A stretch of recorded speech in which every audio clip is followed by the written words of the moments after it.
Pettine. I'm a teacher at the Hornbine School. Today is February 20th, 2012. Today we're going to have a conversation with Evelyn Bois. Evelyn's family has a long history of attendance at the Hornbine School. Her grandfather attended the school, her father attended Hornbine School, and Evelyn and all of her brothers and sisters attended Hornbine School as well. So, Evelyn, to begin this conversation, I'd like to ask you, how old were you when you first began to walk to Hornbine School? I was 6 years old. And we in talked, okay, we talked this morning. You were really little, and you were the oldest in your family, and it was a long walk to school. How long was that walk? 2 miles. 2 miles. So who walked with you when your brothers and sisters were still too young to come? Ruth Ellis walked me to school because she had gone to the school because she just lived up the street. So she's the one that got me to school. And how old was Ruth? She was quite a bit older than you at the time. 4 years older than I was. How long was that walk that you and Ruth first made when you were a first grader? How long? How many miles? It was that 2 mile walk. And how long did it take you? Well, we used to leave the house at 8 o'clock, be there for 9, leave the school at 3, be home for 4. At least we had to be home for 4.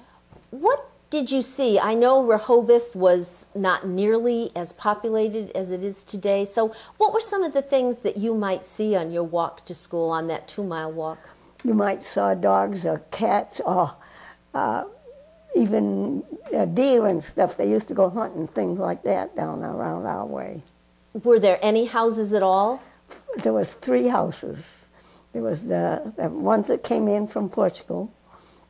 Do you remember the names? Surface. Because it might be interesting. So there were the Surface that came in, and they were Francis McGann's parents. Were father is a Surface. Oh well, he's a McGann. Mm-hmm. Who else? Can you remember the names of the other 2 houses? The families that lived there. Do you remember who they were? There was a. If you don't remember, it's fine. But in other words, there weren't nearly as many houses. No, there was only as there the 2. Gonsalves and Paticles was one, and then the other one was Goffs. The Goffs. Hortons. Okay. Yeah. So when the weather was good, you made that 2 mile walk, but I know you talk with the children at the schoolhouse these days about something your father did if there was a lot of snow. How did you get to school if there was a lot of snow? Well, we didn't have snowplows at that time like they do now because we only had horse and wagons, and so that my father he had a homemade snowplow, a V, and he would put us on it and take us to the school if it was a lot of snow. Not if there was but it had to be a lot of snow, which at that time we got a lot of snow. Yes, a lot more than today, isn't it? A lot more. What did you carry with you? Here you are, a little girl heading off to Hornbine School. What did you have to carry with you for the day? Had to take your lunch, and you had to have your lunch in school, and you might have had bread and butter. You might have had homemade. It would be homemade bread, and the meat was all homemade. All pig meat and stuff like that. That they would slaughter the animals, and that's what we would see. Or like the chickens and stuff. That we saw that being done, so it very much upset us sometimes, especially if you were a farm girl. But it was something you were used to seeing. But that was if you didn't do that, then you wouldn't eat. Did you carry your lunch in a lunch pail? In a bag. In a bag. In a bag, a paper bag, or there was no plastic or anything. It was a paper bag, or carry it in a kids the boys used to put in a stick and carry it on their shoulders. I know that you tell the children at the schoolhouse that sometimes the girls cooked for lunch. So tell about what that was like to cook at Hornbine School. Well, in the wintertime, the farmers, there was like 4 farmers that had big families because we all had 10 or 12. So that the farmers would, there was the four rows of seats and 4 farmers, and each farmer we all had a row. So we had to do the cooking. So the farmers donated, like this week it would be me that would cook, and the next week it would be, well, if it was Clarence, well then it had to be my sister Dot or somebody. But what kind of things were the farmers donating? They donated all the potatoes and all the carrots and some kind of meat, whether it be a chicken or, but your mother would have cooked all that for us. And what exactly were you making with the vegetables and the meat and so on? Well, we used to make it, sometimes we had to cook it to learn how to cook. The girls had to go to school. That's one of the things we had to do, was learn how to cook. So we'd make our own. But you were making a soup, right? Yeah, we'd have to make soup for the whole 40 kids that was there. Everybody had to eat the same thing. You didn't go to the table and say, I don't like this and I am not going to eat this. Everybody, and each meal was the same thing, and all people were the same.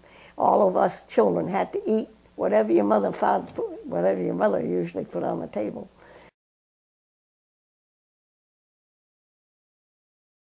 So let's go back, we jumped ahead a little bit. Let's go to arriving at the school. You've made this 2-mile walk, you've come into the schoolyard. What would happen in the morning once you arrived at school? Well, we had to march in school, had to salute the flag, march in school. But before we went in school, we had to make sure you went to the bathroom. In those days, it was a toilet, not a bathroom. It was a toilet. But it was an outhouse. Yeah, no, but I'm saying yes. That's what we were told. I know that your teacher was Mrs. Hopkins, and we'll talk about her. Did she ring a bell for everyone to line up? Oh, yes. And when she rang that bell, if we were on our way to school, you better be in school, because the oldest one had to be what you called a tattletale. So if you were the oldest one, you'd have to go home and say to your mother, you were late, you're going to be in trouble. So you better make sure that all your brothers and sisters were there with you. Tell a little bit, if you were late for school, what would Mrs. Hopkins' punishment be? Well, she could either make us stay after school, or she could send us out in the woodshed, stay in the woodshed for a while to remember you're supposed to be there on time. So your teacher's name was Esther Hopkins, and she was your teacher for all the years you were there. Yeah, I was there at the Hornbine school. At that time, we had 8 grades there, but at that time, they were cutting so that the 8th grade went to the Box Street School in Swansea. And as far as I was concerned, I had 7 brothers and sisters, so from the time I was in 1st grade and then 2nd grade, and I had a brother and a sister coming in every year. I want to talk about Mrs. Hopkins, because I know you have some wonderful memories of her.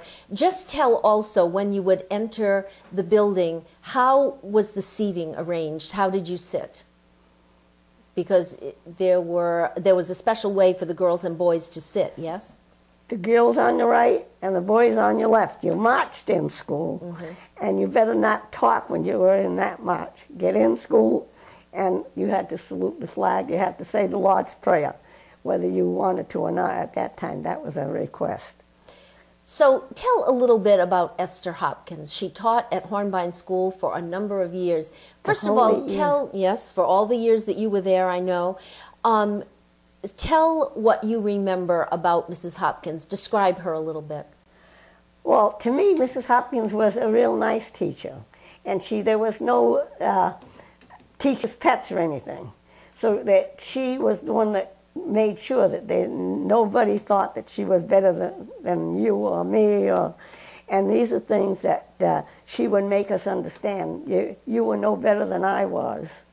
And if you couldn't have nice clothes, at that time we had all hand-me-downs. But there was a couple of families with only 2 in the family, and their folks was working with better clothes because they were hand-me-downs from their children to these maids. And so this is when they were dressed up a lot better than what we were for poor people. Since you've skipped ahead, but let's stick with this because you have wonderful stories to tell about clothes. So first of all, for you and your brothers and sisters, how did you get the clothes that you had? Our clothes were either homemade or hand-me-downs, and if it was homemade, it was the girls making little dresses or learning how to.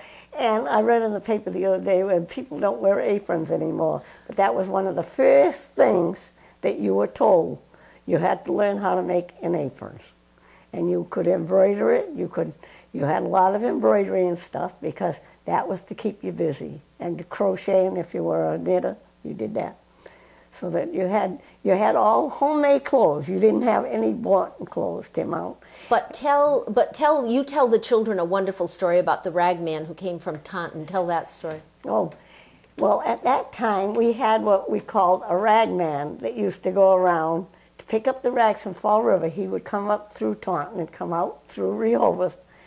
And when he hauled rags, you better believe that my sister and I were ahead of the rag man getting in our yard to go see what he had for nicer clothes than what we had. And if it was red, it was mine, and if it was green, it was my sister's, and if it was blue, my other sister could have it. But it was from the rag man, and we would have a new dress or a new pair of shoes the boys would get, and the boys would all have new little pair of pants. It was all hand-me-downs. We had nothing new. We couldn't afford it. Explain, Evelyn, so that we'll have this story for all time. Why did you always take something that was red? Why didn't one of your sisters wear something that was red? Well, my mother was French and Irish, and my father was Portuguese. And that was an awful mix in those days. You did not mix nationalities whatsoever. So that meant that my grandmother didn't want to see these redheads, and my sisters were Irish, they were redheads. My brothers were real towheads, but I was the darkest one. And at that time, they could say, "You're a nigger." And at that time, they used to use that with me, but not, it was all in, well, that was the way they would connect me to the Portuguese people. But what I want to be clear about, though, it was because your sisters had red hair that they had to wear either blue or green. Or green, yeah. Because you tell the children it wasn't, somebody who had red hair never wore red in those days. No. No, that would be Oh, terrible. no, you didn't. Those were the things. At that time, you had to know how to dress even then, because if you had dark hair, you better not have a red dress on. You better not. Let's go back to the classroom now a little bit, because you come to Hornbine School all the time now, and the room is a lot the same, but I know some things are different. When you think back to being a little girl, what are the things that you remember seeing in the room? Well, at first, we were heading towards the road. The seats, because the seats they unscrewed them and turned us around whichever way. But at that time, we had no cars, so that we were all facing the road. But then when the cars came out, they had to reverse the seats and turn us the other way because we were too nosy to see what the cars were that was going by. We should say it's true. We have pictures of all the seats facing the back of the room, not the doorway. Today, Hornbine School is set up so that all the seats face the doorway. And we would have to say it's sometimes a distraction, isn't it? Yeah. If it's warm, we keep the door open. It is a distraction. So you already said there were 8 grades in one room. Mm-hmm. How did Mrs. Hopkins manage to teach so many children at all different levels? Can you remember some of the things that she would do? Well, some of the things, she used to use the 8th graders to let the 1st graders and or the 2nd grades and that. And she did the 8th grade. Usually she was the one that did the 8th grades. And there was like 2 or 3 in each grade. Mm-hmm. Most of them was, because we had every family had 4 families, and everybody had 7 children or 10. I know today there are about 40 seats in the school. Was there ever a time when there were 40 children filling the Hornbine School? Yeah, yes. Because every family had 7, 14. So okay, so there the was seats 3 would layers, be filled. And there was the Almeidas, the Perrys, and the Roses, and the McGanns. And the McGanns. You already said that Mrs. Hopkins began the day with the Lord's Prayer, saluting the flag, and so on. Today we raised the flag on the outside of the building. Did you raise the flag outside? Was there a flagpole, or the flagpole was on the school? On the school. And you raised the flag that way? The flag, and then we'd go in. Okay. Because there was no cars coming, so we could stand back. Now don't dare stand that far back. No, it's true. Do you remember some of the subjects that you studied? What were some of the subjects that you learned? English, geography, history. There must have been some arithmetic. Was there some arithmetic? Arithmetic, yeah. Okay. Handwriting. You learned handwriting. That was the first thing. Penmanship, they called it. Penmanship, yes. Penmanship. What was your favorite subject? Did you have a favorite one? Penmanship? Was penmanship your favorite subject, or did you have something you liked more? Well, I liked just plain reading, but I didn't like spelling. You didn't like spelling? I still don't like it. That's okay. We have a spelling bee every day at Hornbine School when the classes come. Did you have spelling bees? And I used to be the first one to sit down when we had a spelling. We'd have a spelling bee, and my mother always tried to tell me that you had to sound the word. If you can't spell it, how can you sound it? If you sound it, how can you spell it? It's a dilemma. It's a dilemma. So, Evelyn, one of the things that the children who come to Hornbine School today are always interested in is punishment. What happened if a child misbehaved? So let's start with what Mrs. Hopkins would do if someone misbehaved. Well, if you misbehaved, you either sat in the wastebasket, sit under the seat on her desk, or you had to go out to the wood shed. And we'll talk about that in a minute because that involved the superintendent's visit. Let's do this first, though. If you misbehaved at school, what happened at home? And then if you come home, the oldest one had to go home and tell your mother that your sisters and brothers got punished. And you weren't supposed to be, you were supposed to be the one to be sure that they were always right and did their own, so that you were like the mother while you went to school. And so you were the oldest. You had that job of being the telltale. Being the oldest one, that's what you had, was that job. Now, sometimes, once a month maybe, the superintendent came to call. He came once a month, and he would meet the teacher at the door. And he would ask who was good and who was bad. And if you were bad, he could take you out to the woodshed. He could punish you either anyway. But the worst punishment he could give you was take you out to the woodshed and use it on. And he could either take a boy or a girl. At that time, there was no discriminating. He couldn't do that. He could take a boy or a girl out to the woodshed and punish them. And when they came back, they knew they had been punished. And how did that punishment go? What did he do? He used to paddle them. Or he used to, and in the school, the teacher could punish you by hitting you with a ruler on your hands or pulling your hair. And these are things that you could do because you had long hair until the 1930s when they started getting shingles and stuff. Because they used to put your hair in the inkwells. Go home with ink on your back, and your mother would be wondering how you got that there. What did Mrs. Hopkins do if you didn't feel well? Oh, she could either lay you on your bench near her, or she could give you something to have to make you feel better. Or she could, like I say, lay the little ones, lay them down on a bench right there, and she could watch them. But you never went home. And no car come to pick you up, which right now we did have this happen to us, that the car come up and picked up the kid that come to school, and we tried to explain to her she was at the Hornbine school. Was there a nurse? I think in the years that you were there was a nurse that came. Used to come once a month. And at that time, there was what you called a lot of head lice. And when you had those, you better keep track, and they'd send you home. And at that time, you have to wash your hair with kerosene, and thin it down. Did it sting? And wash kerosene, and then wash your head in 4 hours after or something. Did you have to stay home? Did you have to miss days from school? Until you knew that your head was cleared, yes. Yes, very difficult. And it was carried because everybody had the long hair and on your desks and stuff, so you could even carry it that way. And I'm thinking bath time or maybe washing your hair time was just once a week, was it? Was it Saturday nights? Saturday night was a bath and wash your head. And then Sunday morning, get up and go to church. Exactly. All right, we've talked about cooking and about lunch and so on. What kind of games did you play at recess? At recess, you might have played hopscotch. You might have played a ring around the roses, fox and the goose. That was in the wintertime.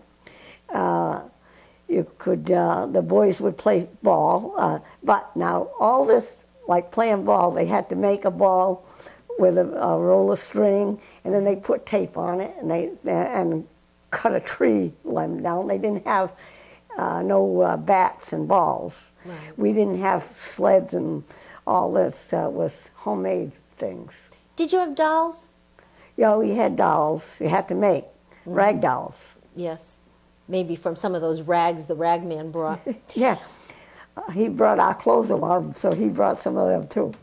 What were some of the jobs that the boys and girls had to help Mrs. Hopkins? Because I'm sure, especially the older boys and girls, did things to help her. What were some of those jobs? Well, like the 7th and 8th graders would take the first grades, first and second and third grade, or else, like Mrs. Hopkins, when she didn't have any help, she had to line us up, and all the grades go on half on either side and have it done like that. But when she was looking, when she had help, then we all had to. But I'm thinking, Evelyn, about maybe keeping the fire going, maybe dusting or helping to sweep. Did the boys and girls? The boys had to get the wood in. They had to come in and they had to clean the fire, the stoves.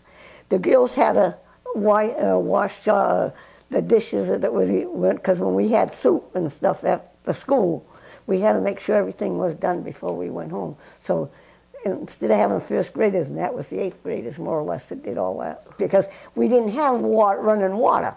We had to have pails of water. So that meant that we had to wash all the dishes. And now they say you get pneumonia or TB or something. Well, and I think in those days they weren't really sure how germs were spread. No. Who brought the wood for the wood stove? How did the school have enough wood? Most of the farmers, there was 4 families, and most of them donated the wood and cut it, took it down. Each family had to donate 1 week of wood a month.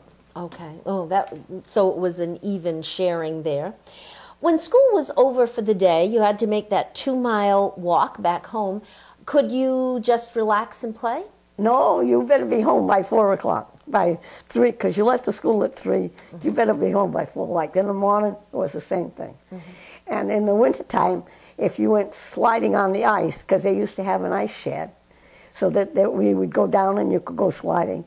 And I had a sister that was late 9 times out of 10 because she never listened to anything I said. And then my mother would get me for not having her to be in school on time.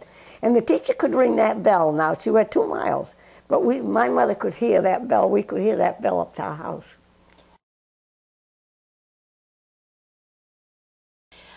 I know that Hornbine School closed its doors before you had a chance to graduate. You actually graduated from Swansea. So let's talk a little bit, though. Before we talk about your graduation, if you were lucky enough to graduate from Hornbine School, to go through all 8 grades, where was graduation held?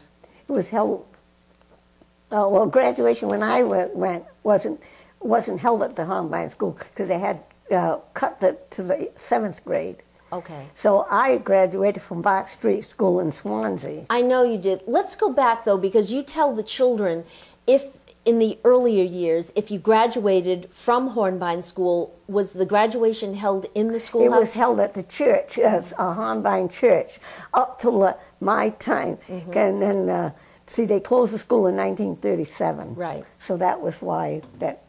And when the school closed, we think there were about 14 children attending Hornbine School at that time. And where did all of you go to school then? There was more than even 14 because there was the Perrys, the Bencons, and my family. So there was about 20 of us all together. Okay. So the school closed. Where did you go to school? And we went to Bois Street School. From Bois Street School, then we went to Joseph Case High School. And that's all in Swansea. You have a wonderful story you tell the boys and girls about your graduation dress, and we actually have a picture of Evelyn in her graduation dress. Describe how you made that dress and what it was like. Well, we had to make our own little dresses. So I had, A feed sack, right? A grain sack, a grain bag? I had a grain sack, and on the grain sack you had to be careful that it didn't say flour or sugar or whatever. So you had to pick. It was a white. You pick the back of it, or I was small enough that I could just use one bag, back.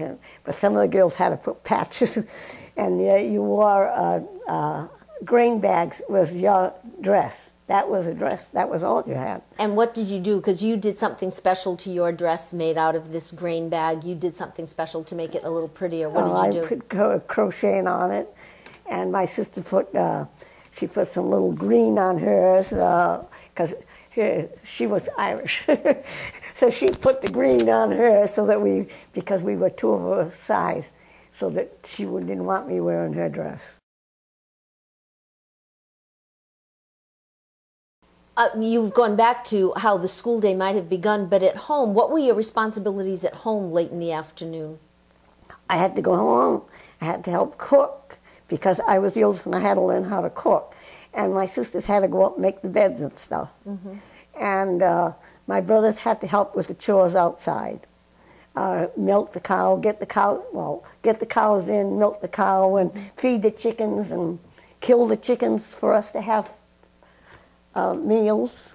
So these are all things that we had to relive.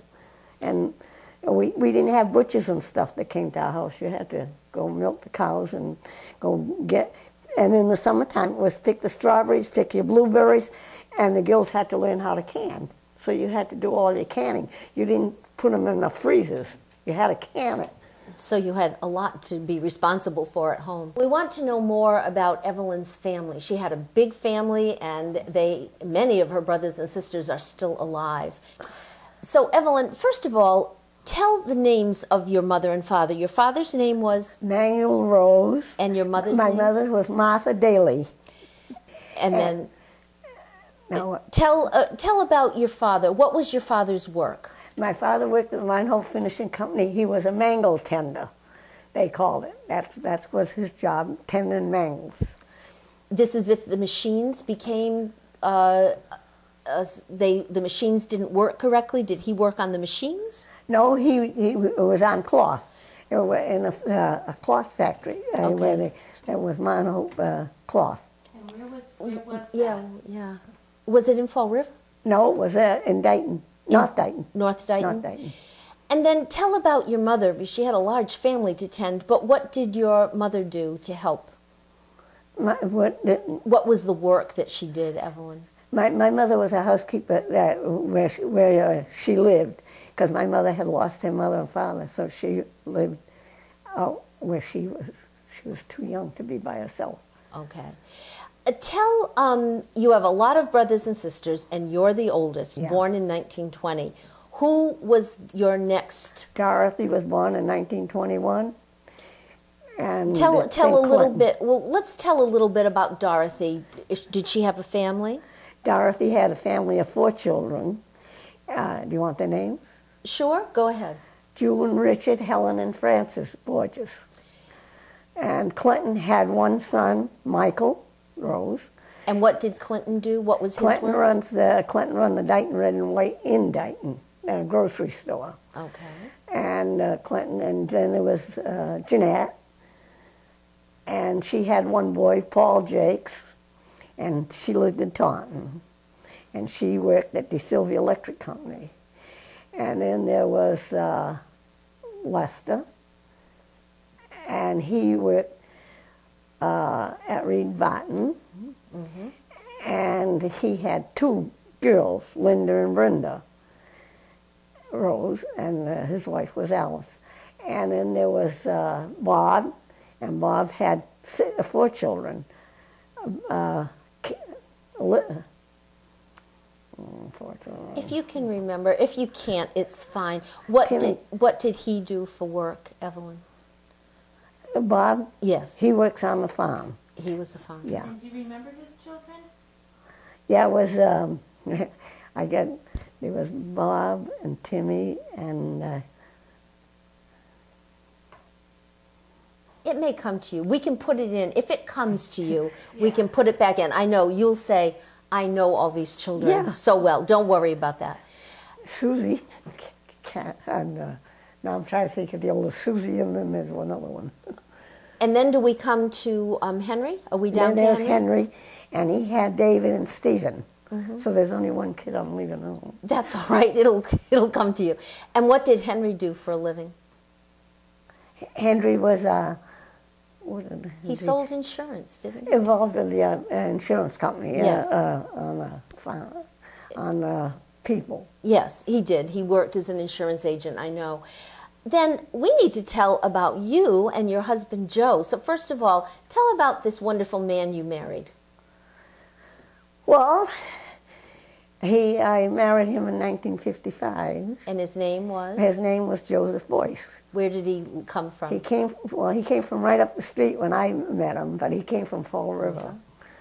What did Joe do? Because he had a job. He was an upholsterer. Yes. He was an upholsterer, and that's what he did all his life. And you were telling me today when we drove here about all the wonderful things you and Joe did together with all these nieces and nephews you just named. So why don't you tell a little bit about some of those things you and Joe did with all these children? Well, we went on vacations. When we take vacations, we always went with my mother and father, and always 2 children, because we had a station wagon, so we could put 2. And my mother didn't have money to do for us, so she loved to go on derby horses and all this park stuff, so that when we took them, I could stay with my father, because my father couldn't go where it was going in circles. So I would stay with my father, and my mother would go with the children to enjoy going on the derby horses. So if it was a merry-go-round, your father found that yeah, he could not go around. So Joe was an upholsterer. I know he was very good to all your nieces and nephews. You took your nieces and nephews on many vacations. We took them on every vacation. We took 2 each time we went.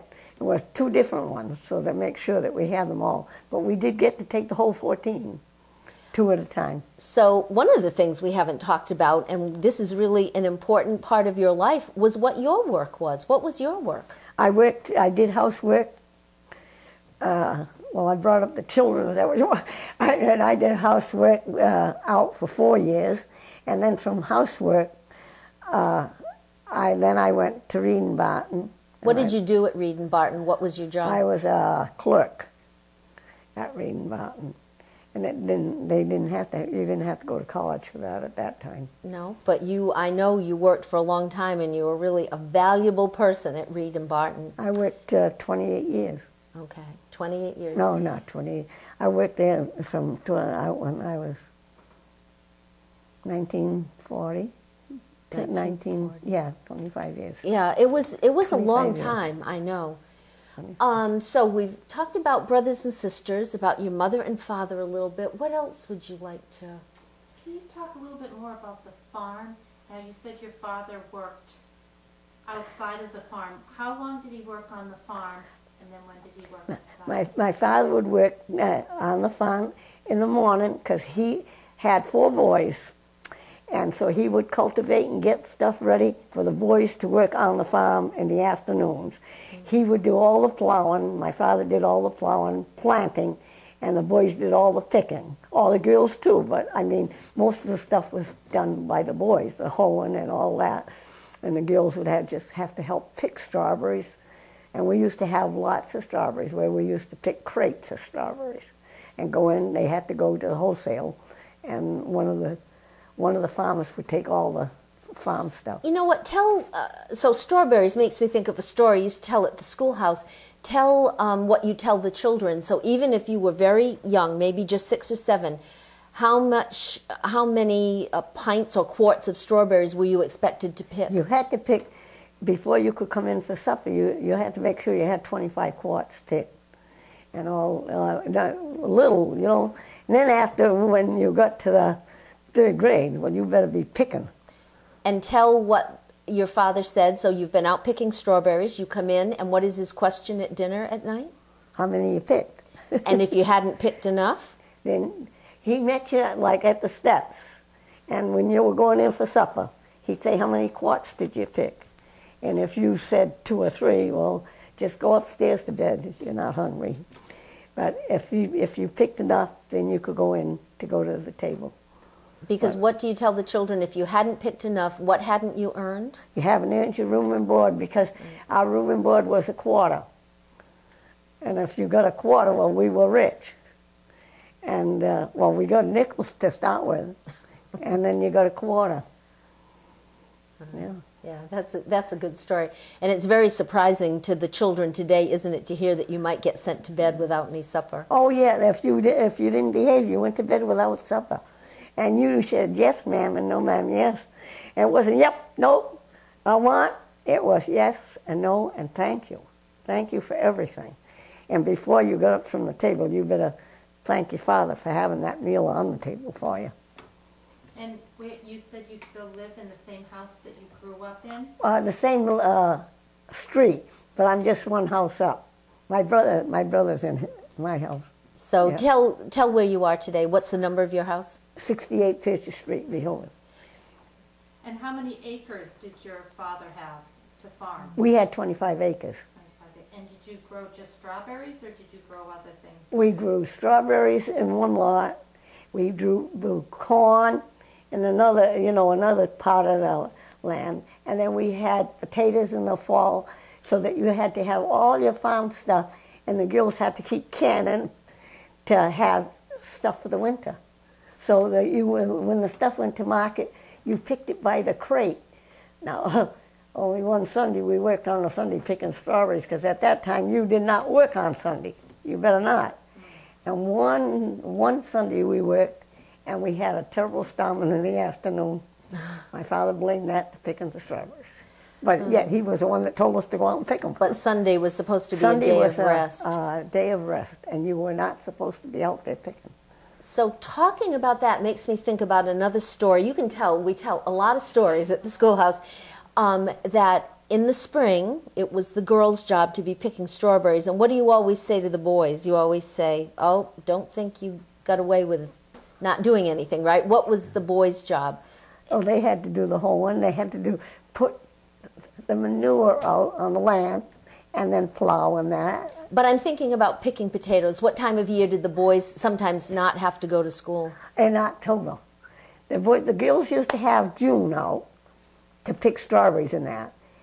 And the boys used to have October out to pick up potatoes and that. You root vegetables and so on. Why don't you tell this story too, Evelyn, because you tell at your house how you were able to keep all the vegetables. A lot of canning was done, but what was the other way that you kept the vegetables? Used to put it in the coal cellar. And in the coal cellar, because we didn't have heat in the cellars, so that's why you call it a coal cellar. Now if you said coal cellar. But I mean at that time, you had your wood put down cellar. All right, now you used wood. So if they cut the wood, because they were cutting our own wood, the boys had to cut the wood and stuff. And if somebody didn't behave, you went out through the wood down cellar, so that you had to pack it up. And your father made sure. Well, we had a man there that stayed with us that my mother had come with. An older man where she lived. Did he help on the farm? He used to come, and he was the boss over the children, and he would make them go down and pack that wood and stuff. And so that was cut the wood and that. But let's add this to the video too, because you tell this to the children. So here's this coal cellar. You've canned as much as you can. You have the coal cellar where you're packing the root vegetables in sand to keep. But let's say on the video, because I think this will be important for time to come, you had to do all of this because if you were going to eat, was there a store to go to? There was not a store around anywhere near us at all. So that everything had to be made at home. Can you remember how old you were the first time you went to a store, maybe even to buy penny candy or to buy something? Do you remember how old you were? Yeah, 10 years old. And we went to Fall River to a store. I could go in for half an hour, and that was the only time. And then but in that half hour, you had to pick up all the groceries for all of us. And at the same time, I was away for a little bit, but my father sat in the car, and then I'd have to go back to the car so that my mother would want to have the one. But we actually had 15 minutes apiece if there was to be in the store, because you didn't park near the stores. So you took a car to Fall River, but I think I remember you saying, a couple of times a year for the things your parents couldn't make or couldn't grow, did your father go into Providence? My father would go into Providence, and when he took the stuff to market, when I took the stuff to market, then Saturday we would have a stem of bananas. That was a treat, because the wholesale could not sell them, so they would sell them. They'd sell them to the farmers because they take money out of the what groceries. They owed them, right? Yeah. And we'd get a stem of bananas, and this is what we used to say. My mother said, you stole the bananas, because you weren't supposed to be touching that. So that she was trying to teach us you didn't steal. So by not stealing, she didn't tell us we could have the bananas. But I remember there were big farmers markets in Providence, and I remember you telling that your father would go sometimes to Providence as well. He'd go once on a Saturday is when he'd bring bananas home, because then they couldn't keep them over there. So they'd sell them cheap. I'm sure that was an amazing treat. Anything else you can think of? I'm trying to think. This has made me remember some of the stories we tell, because we don't always just talk about school. We do talk about clothing, about meals, that you had to eat what was in front of you, no questions asked. Tell the story, because this is cute. You tell the story that there was a point in time when you said to your mother, what, you didn't like carrots or something? What did you do? Oh, I was only a little girl. But anyway, we used to go and pull the carrots up, and they were raw. But cooked carrots, I never had cooked carrots that I was going to eat. And when we'd sit at the table, I'd say, I don't like carrots. My mother would say, well, you've been eating them. But I didn't know I had been eating carrots. They had been in a soup, right, in or the a stew. stew. She kept putting them in the soups and stuff. Or she'd mash them with the potatoes. And I'd say, what's this yellow stuff? And she said, oh, I don't know what's in there today, but it's something different for you. Because she says, I like to put something. It was one of the cloves that she'd put in. She'd show me a jar of cloves or something. But it was the carrots that she had mashed up. Because I wouldn't eat them whole, so she'd mash them. But put it in with the potatoes, because she had one dish that did it too.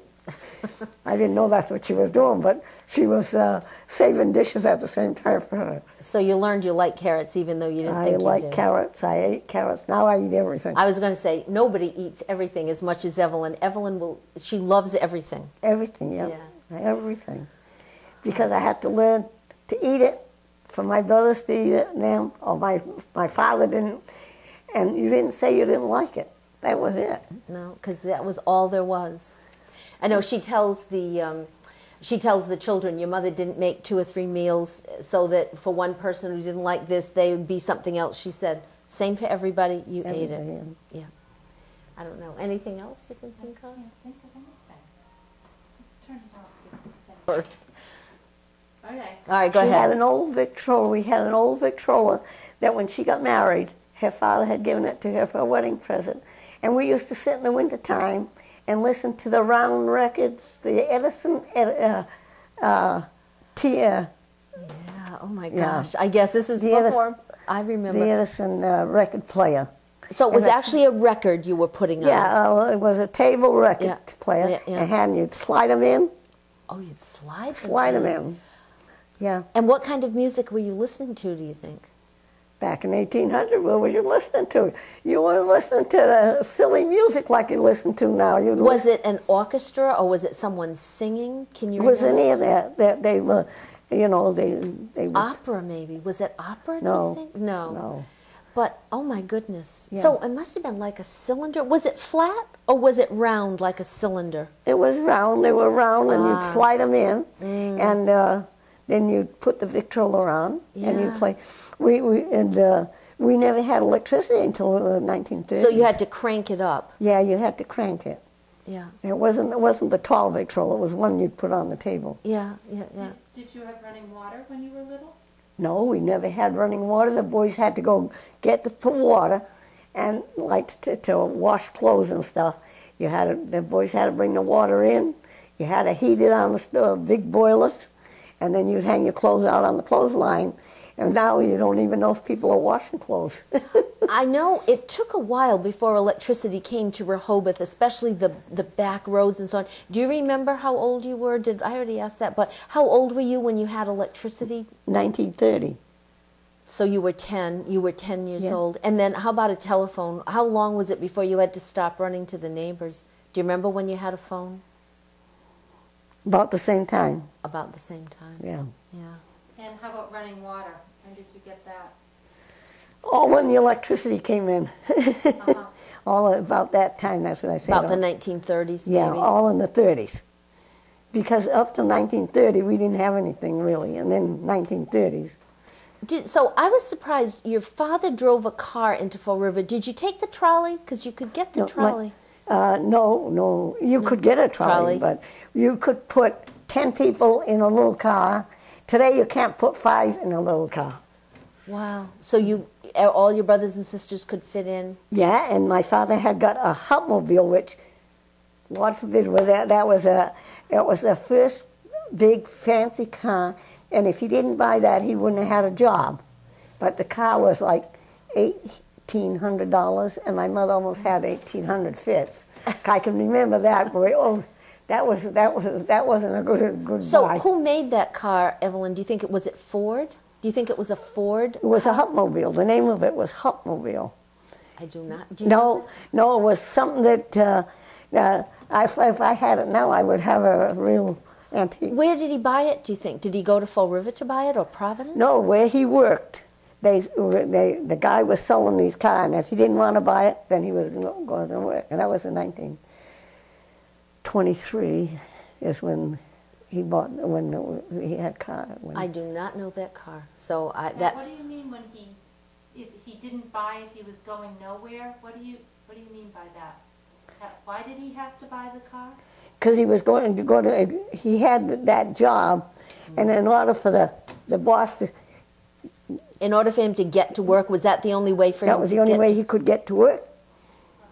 But he had to buy the car. The company didn't give him the car. No, he had to buy the car, and he had to pay $10 a week out of the... I was just going to say, because I don't... out of his $20. I know. And that's why my mother almost couldn't live on...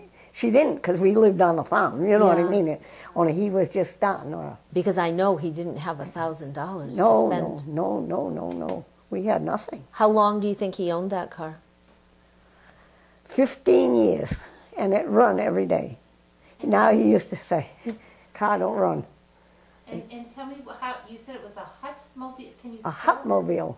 it? H-U-P? Hupmobile? Hupmobile. Hupmobile. Don't ask me how you spell it now. I was going to say, I'm going to have to go home and Google that one, Evelyn. Where did he go to get the gasoline for that car? Were there gas stations close by? Right next door to us, the people that lived next door to us, because they had a little more than we did, so they had a gas station right out front of their house, their store, right in front, right on Fisher Street there? Mm-hmm. Well, right there. There was a store, and they had a pump. And they used to have penny candy in there. Mm-hmm. My sister Dot used to wait for one of my uncles to come to see her, because when he come, she loved him right up because he'd give her a quarter, and she would run right over to the store and get her quarter's worth of candy. But she always had to divide it with us. Yes. And that was one thing. When she come home, she had to stand right there and divide it. But she was the one who made sure she got the money to go and spend. Yeah, she was, because he'd ask her for a kiss, and we were brought up, you don't kiss men, and I wouldn't kiss him, and she'd get right up when she saw him coming. She's the first one to go and warm him up. So here's my final question. What's your favorite memory of your years at Hornbine School? Just walking to school and being with all my brothers and all the ones that had children, ones and twos, and have them all with me, that I was like a mother to them all my time that I had them walking to school. Probably I used to have like maybe 14 of them. And you were responsible for walking with them, just like Ruth Ellis had been responsible for you when you began. And then when they came to with that, and it was icy and that, they'd want to go on the ice. Because the iceman used to, at that time, cut ice. Today they don't do any of this, so that people don't know what that is either. There was a pond, right? There was a swamp, and it used to go, and they could go skating there. In the summer they could go fishing there. Mm-hmm. No, I know. You've told me that your favorite part was walking to school and kind of being a mother hen, being responsible for all the others. All the other children. All right. And I still have a lot of children that I'm responsible, because I go to the Hornbine school now. Yes, you do. Yes, you do. And I enjoy every minute of everything I'm doing. I know you do. Thank you, Evelyn, so much.